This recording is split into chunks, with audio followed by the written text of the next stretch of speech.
বহু বছর আগে এন্দেস পাহাড়ের ওপর একটা গোষ্ঠী বাস করত। তারা অসাধারণ আর্কিটেকচার বানাইতো, যার প্রমাণ হিসাবে সমুদ্রপৃষ্ঠ থেকে 2430 মিটার ওপরে একটা পাহাড়ের মধ্যে তারা একটা শহর গড়ে তুলছিল, যেই শহরটাকে আমরা এখন মাচু পিচু নামে চিনি। আজকের ভিডিওতে এর ইতিহাস, হিস্টোরিক্যাল ভ্যালু এবং আর্কিটেকচার নিয়ে কথা বলবো। মাচু পিচু দক্ষিণ আমেরিকার দেশ পিরুতে অবস্থিত।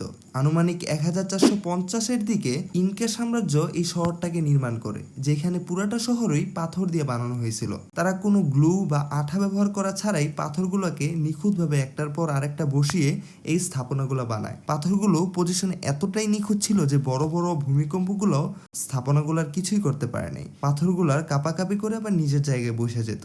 দেখা গেল এই শহরটার 100 বছর হওয়ার আগেই এখানে বসবাসকারী মানুষজন জায়গাটা ছেড়ে অন্য কোথাও চলে যায়। যেহেতু ইনকা জনগোষ্ঠীর কোনো লিখিত ভাষা ছিল না, যার কারণে তারা হঠাৎ করে কেন জায়গাটা ছেড়ে চলে গেল এ বিষয়ে জানা যায়নি। 1911 সালে আমেরিকান হিস্টোরিয়ান হিরাম বিংহাম মাচু পিচুকে পুনরায় আবিষ্কার করে, আর পরবর্তীতে এইটা সপ্তম আশ্চর্যের একটাতে অন্তর্ভুক্ত হয়। এরকম ইনফরমেটিভ ভিডিও চাইলে পেজটাকে ফলো দিয়ে পাশে থাকতে পারেন।